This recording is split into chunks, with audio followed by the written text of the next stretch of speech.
Welcome to today's interview. I've brought on Isabel Hundt. Isabel, welcome. Thank you so much for having me. I'm excited. Give the listeners a little background. Where do you live and what do you do? I live currently in Indianapolis, Indiana, and have been for the last 10 years, but I'm originally from Germany. I moved here 11 years ago. I used to live in New York and San Francisco and Dallas area, so I've been quite all over. But ended up in the Midwest. Yeah, that's where you get stuck automatically. And what I've been doing, my background is in sociology and psychology, and I really have discovered, especially the cultural barriers that I had experienced coming here and the identity crisis that came with it. So right now I really have found that message about shattering cultural barriers through emotional awareness. Emotional awareness is my main focus of my work that I got really into over the last years, especially from a spiritual and philosophical perspective. And so over the last 10 years, I have been working with people that I call empath warriors. They're the ones that usually highly sensitive to things that are happening around them, but have this warrior energy that most of them don't know how to use. And I've been doing emotions clearing sessions with my clients. That has been a main part of my work. And right now I work on a documentary called The Power of Connection. So can we talk a little bit about the emotional clearing? I have some background and experience with that, but I would love to even speak on do you maybe even like trapped emotions and pain in the body? Can you give some background on what all that is? Yes, certainly. For me, it started out because I have a gift that's called synesthesia. My mirror neurons translate everything differently than what I would normally experience. So everything for me is in color. I experience different vibrations in color. And over the years, I thought that was normal until I came here and I had some really great coaching and just conversations. People were like, that's not normal. People don't always just see everything in color. And so I started to really dig deeper in understanding what that meant and how I can use that. And in the end, it turned out that I realized that the colors around different things, people, places, even letters, numbers, depending on how they're being used, the color changes according to the emotional state, to the energy that's surrounded by it. And so I got really curious to see how that gift relates to emotional and emotions in general. And I found out that certain colors are related to the same or similar frequencies of different emotional states of being. And so over time, I noticed that when I tune in with people, I've seen different colors everywhere. Sometimes colors that don't quite fit in that particular area according to the chakras. And so I could tell that there's something trapped there. And then I learned about the spiritual understanding of emotions, as well as what is epigenetics, generational trauma, trapped emotions. And what that pretty much means is that a baby already can feel emotions at around 6 months in the womb. Most researchers say before that, and already that emotional energy from the mother, from the surrounding, from the father is almost like a loose energy ball within the baby. And as soon as the baby takes its first breath outside, all this is being locked into the DNA. And so it changes and alters DNA and genes. And then what happens over time, because there's trauma that has been passed down from generation to generation, especially if a mother is, let's just use an example. A mother has been dealing with anxiety for most of her life, maybe her mother as well. And now the baby is very prone to experiencing anxiety and depression as well, because it has never been dealt with. That energy that was already trapped within the mom has now been passed down to the child. And depending on how the child is going to grow up and how the parents teach the child to deal with emotion, they will have a similar experience as well as a similar reaction to that emotional experience. So that is a generational trauma, which goes also back to history. For example, for me is the Nazi history, because that never let me really go energetically. Being a German, we were always like, when people hear of Germans, the first thing that comes to mind is Nazi, most of the time.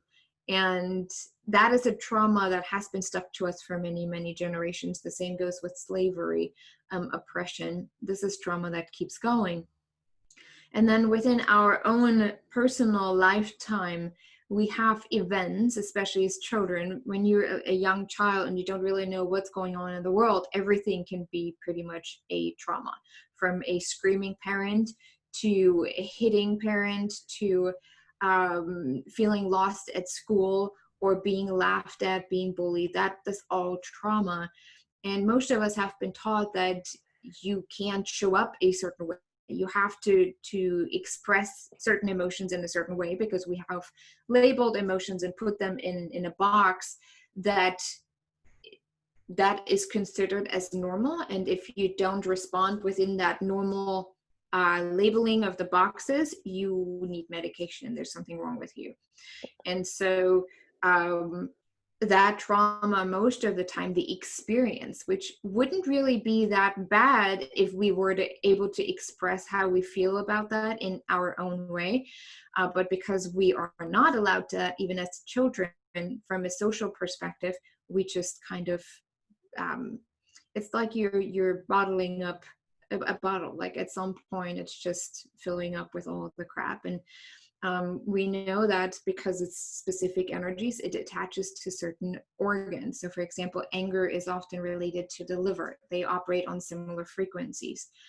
Kidneys are often related to worry and concern about the future and loved ones. So if you have had that experience in your life that you worry about your parents, or your parents got divorced, a lot of times you can feel those trapped emotions in your kidney, and those people often end up with kidney problems, kidney stones, and just in general kidney pain.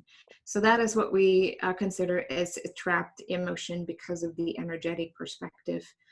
Everything is energy, like we said earlier, and if an emotion is energy and it resonates with a certain energy within your body, it just stays there unless you become consciously aware of it. Okay, so that last note was very important, that unless you become consciously aware. So I have several questions for you.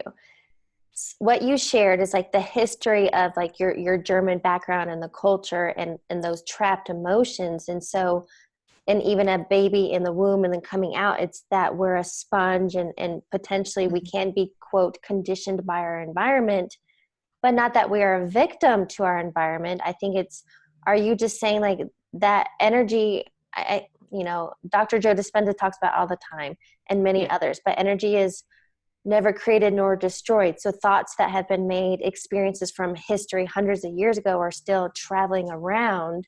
So is it just this whole point of clearing the emotions and letting go of the old stories and kind of wiping the slate clean?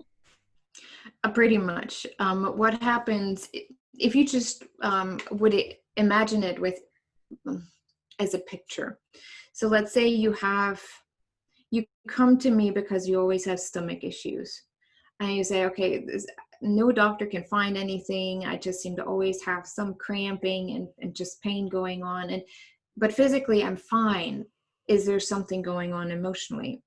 And what I usually work with them, for one, everyone can test themselves. If you know muscle testing, you can test yourself. Is there a trapped emotion within my stomach? If it's a yes, how many are there? Like you can ask, are there more than 5, more than 10? Sometimes the really deep ones, the heavy ones that we hold on to for whatever reason, that are the ones that we need help with, because those are very strong energies. And sometimes when we let go of those, a whole lot of energy fields within your body shift suddenly, and you don't know what to do with that. It's just very confusing. And so what you can envision, that everything goes in and out, right? You know, the bioelectromagnetic field that's around. And that's how your energy field is flowing as well. So if an emotion is, let's see it in color. Let's say you have an emotion that shows up within the blue color. If you were to scan yourself, you would say, okay, there is a blue around the stomach. Just imagine. I don't know if that's true, but just imagine it. Just think about it as you just took in some kind of liquid that turns that specific energy into a color so you can recognize it better. Once we do that, we suddenly see maybe a blue blob within your stomach. And we're like, okay, that's where it's located. And then when we move energy, if it's through energy healing, through our own consciousness and setting the intention, just knowing, okay, I'm moving this out, or through the help with someone else, you start to see this blob of blue kind of dissolving, or not necessarily dissolving, but it's no longer in a blob, but it might just kind of start to flow. And so it's flowing out of you. And eventually you can almost, if you see it energetically, you would probably see how this energy is just flowing through you and then out. So that's how you release it. Something you shared earlier, are you talking about when you can see colors? Are you talking about people's aura? No.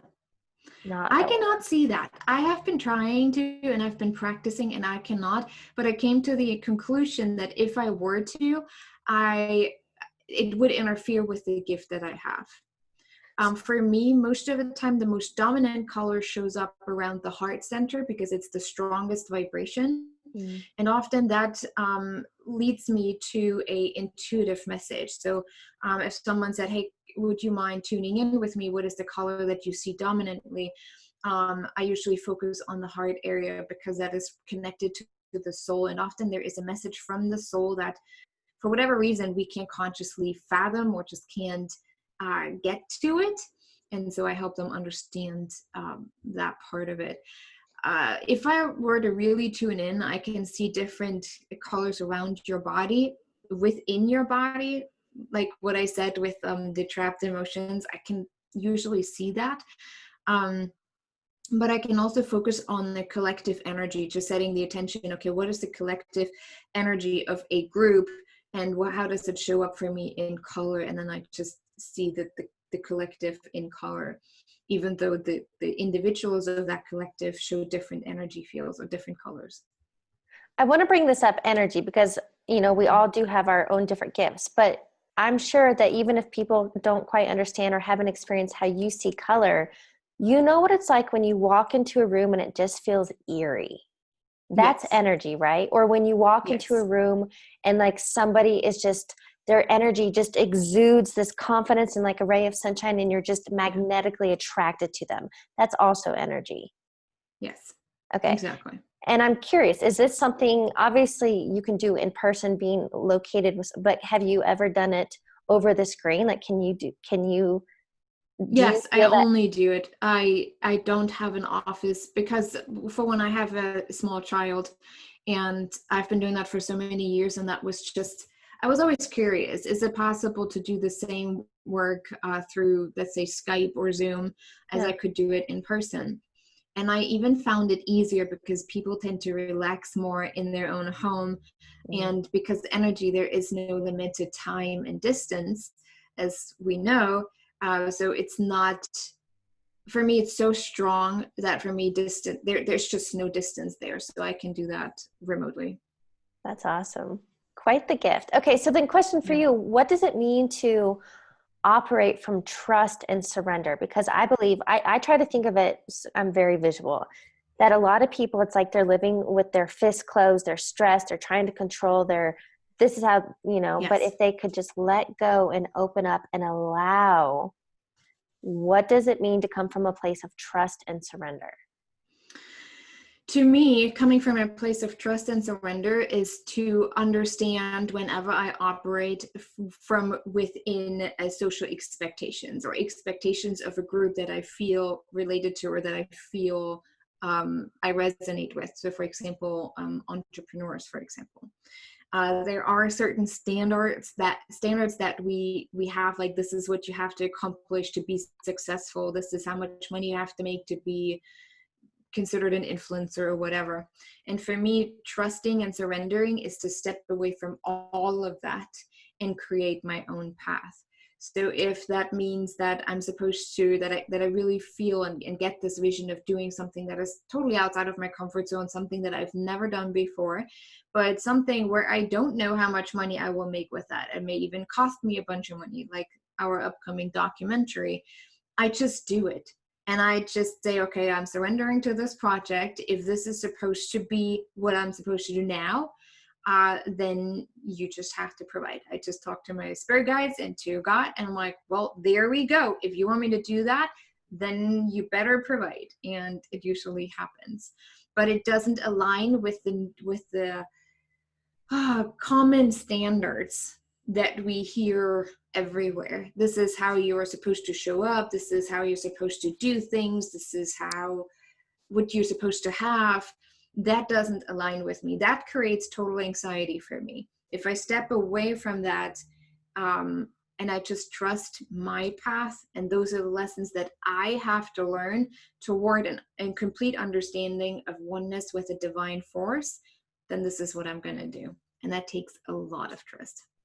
Well, you speak my language, because what I used to call, because I come from a corporate background, I did what I'm quote supposed to do. I go to college, get a degree, get a job, climb the ladder, and then retire and die. And I just refer to that as a boring ass box. And intuitively, I had a pull for years that I wasn't meant to be doing that. I felt like a hamster on a wheel, and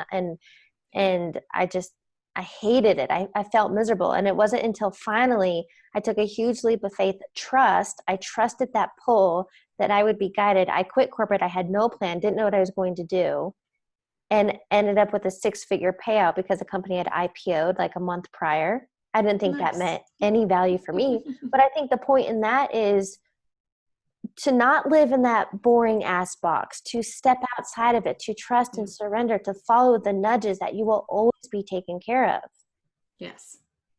And that's why you can survive times like these with a virus that creates so much fear, because you just trust. I think what trust does too is you're not afraid of what you could lose through whatever you're supposed to do. I think a lot of people operate even within the entrepreneur mindset. What is it that I could lose if I don't accomplish this? And often it's about reputation. It's about a certain picture that we have created of ourselves, or even just if I don't create that, I'm not considered successful. If I don't create that, people won't see me. And that's just so much. When you trust, you are no longer afraid of what you could lose in the process. You just go for it, and you just look at, okay, what is mine? What is for me? What is it that is for me in this very moment, and not for anyone else? And that took me a while, because for one, I had to found myself in a new culture that I wanted to feel accepted in. I wanted to be acknowledged for just being here and showing up. And it really wore me out to the point of burnout, where I noticed if I continue this, I only live my life for others, but not what I am supposed to do and what I'm called to do. And that doesn't mean that anyone has to suddenly quit their job because we say so, follow your own path. If that is your path and you really can align with the work that you do and the company that you work for, hey, go for it. Like, if that is your path, then don't listen to anyone else, If you love corporate life for whatever reason, maybe it is something where you feel driven, something that you are supposed to do within that environment, go for it. And that is about trust. Don't listen to what others deem as normal, as acceptable, and just walk your path as long as it's aligned with love and compassion. If it includes anything that would divide, anything that would outcast certain groups of people, or anything that would, I don't know, that is not aligned with love, then it probably is not your path. You don't have to trust that if it's in some way divisive or hateful toward something, you know. But as long as it's aligned with love and compassion, and you really understand that what it is that you're supposed to do is for a greater good, then you don't pay attention, or not as much attention, to how many courses do I have to create to own a luxurious home and 4 cars. It took me a while, especially the surrender part, to understand that I'm not the person who even wants any of that. I rather walk 3 miles than taking a car. It's just me. Maybe growing up in Germany, you don't really need a car. You get around without it. I don't want a big house because I don't want to clean it, and I don't want anyone else to clean my stuff. I'm just very particular about that. People say, well, then hire someone. Like, no, there's nobody coming in my sacred space. Yeah. They disrupt my sacred space. That's why I don't like having visitors over either. If you want to come over, we're sitting in the backyard, because this is my sacred space. And for me to accept that and say, I don't need a 3,000 square home, I don't need 4 cars, that is not my standard. And being okay with that and talking openly about it, that took me a lot of trust. Because then you get the, yeah, right, you're just saying that because you don't get it, or you don't make that money, so you need an excuse that you don't even want it. I'm like, that doesn't even make sense from a trust perspective.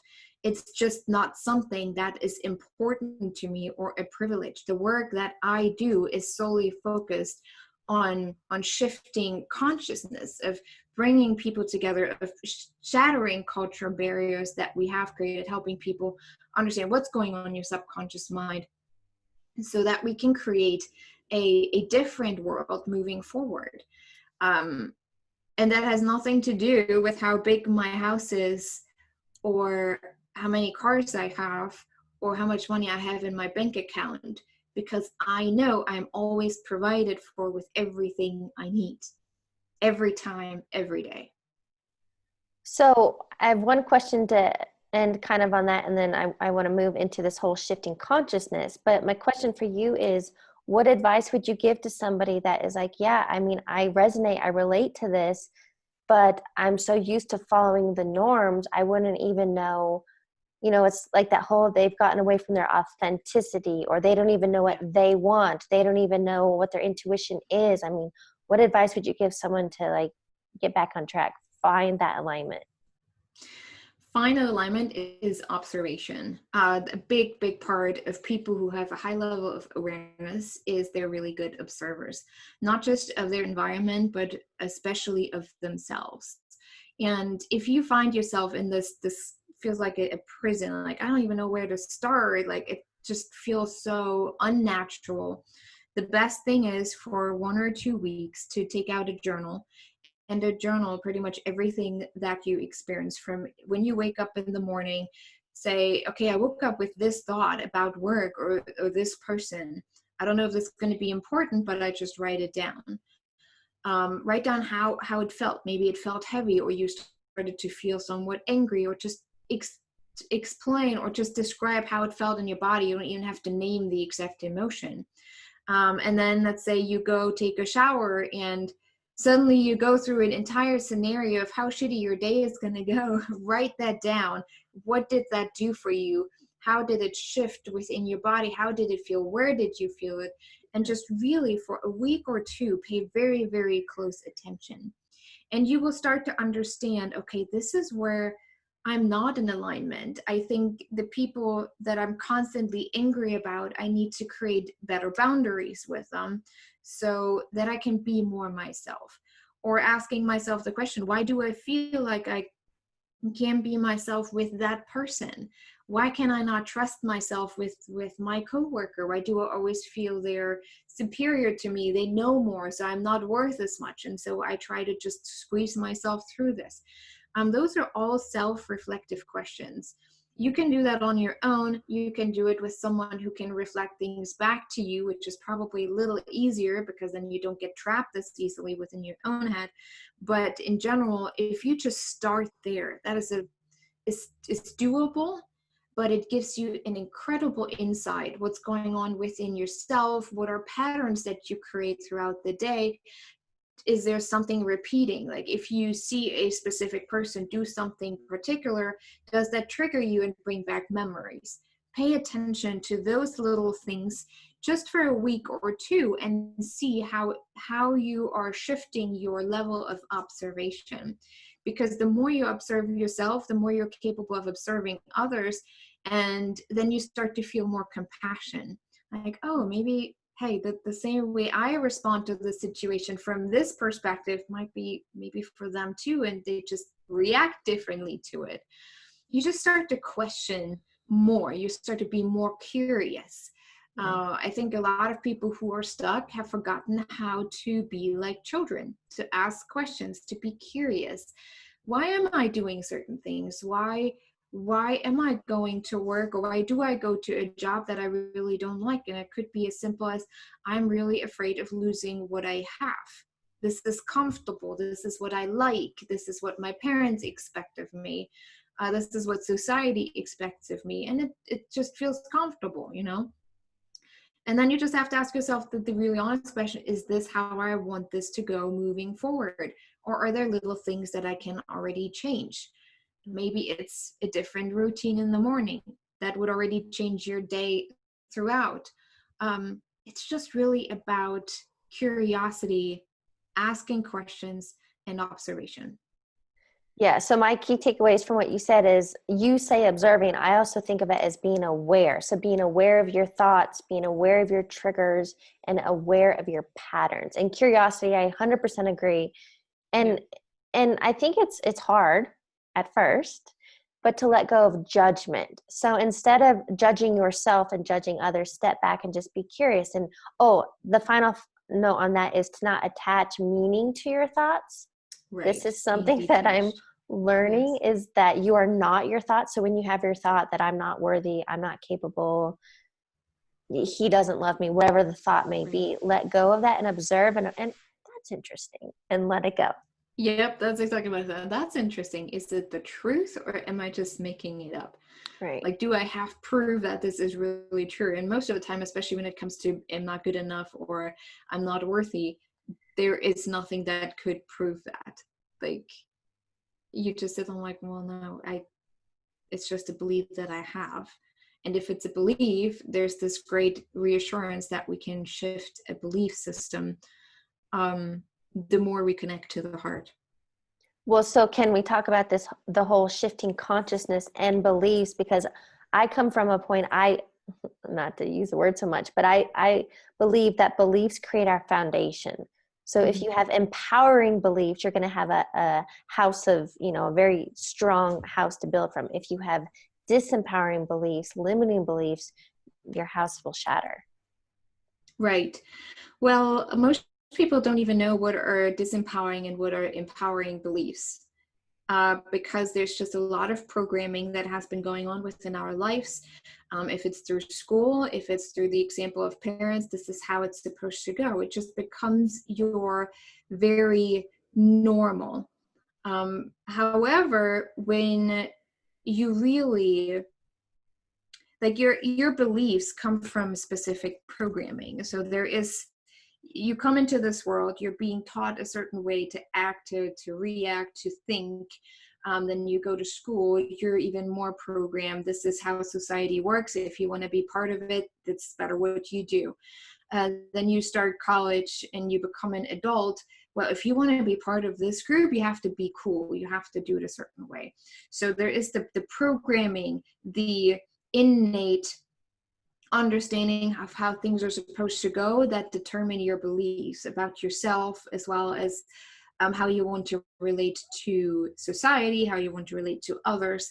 And then those beliefs turn into actions, how you respond, how you react, and how you create your life.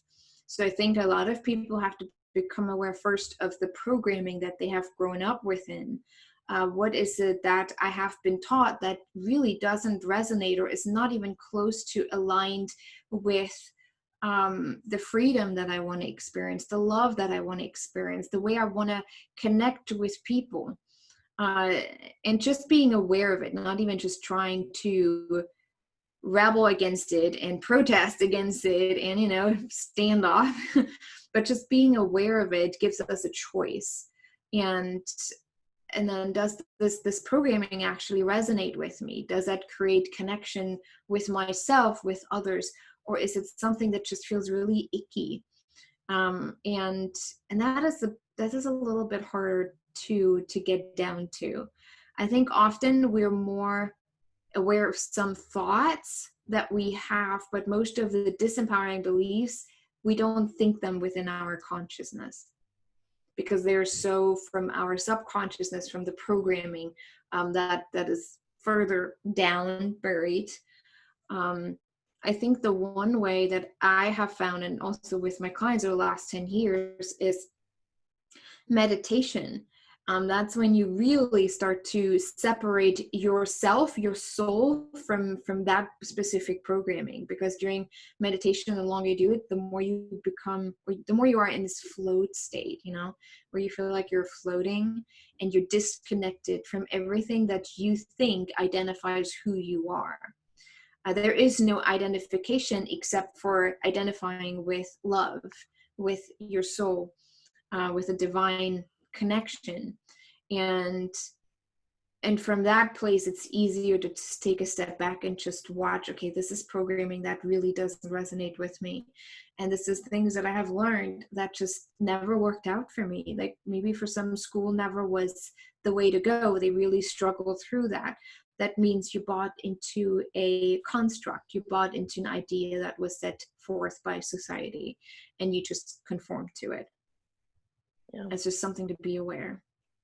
Well, and to let people know, I mean, that's a whole nother discussion to like really go into subconscious and conscious mind. But change is possible, but it starts from choice. Yes.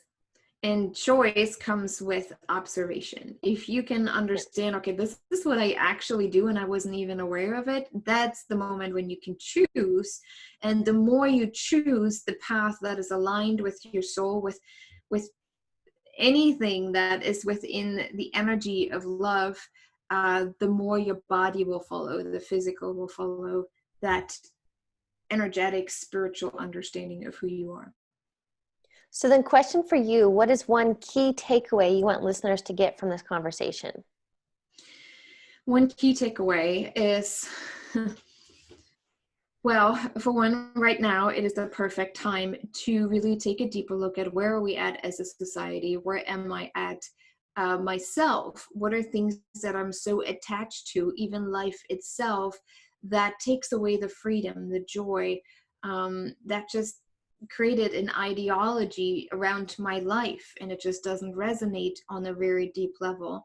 So I think that the key takeaway is that I invite people to, for one, rise. At this point, we are made to rise through honesty with yourself, really taking a brutally honest look at what am I attached to, what have I created an idol of.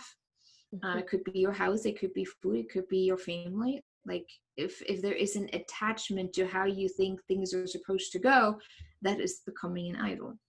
And then really standing up for creating a place of community and unity, where we can show compassion even to the people that we don't agree with, that we would otherwise consider as, I hate them and they suck and they're idiots. But instead of coming from a place of compassion, I think that's what I really, really want people to understand. The more you focus and the more you become observant of yourself, the more you're capable of showing compassion even to the people that you would otherwise consider as, I hate them. It literally creates deep connection. It makes me think of like the American coins: divided we fall, united we stand. Right. But at some point we got that message and we forgot about it. Yeah, we've created so much division, so let's come back to unity. I 100% agree. Yeah.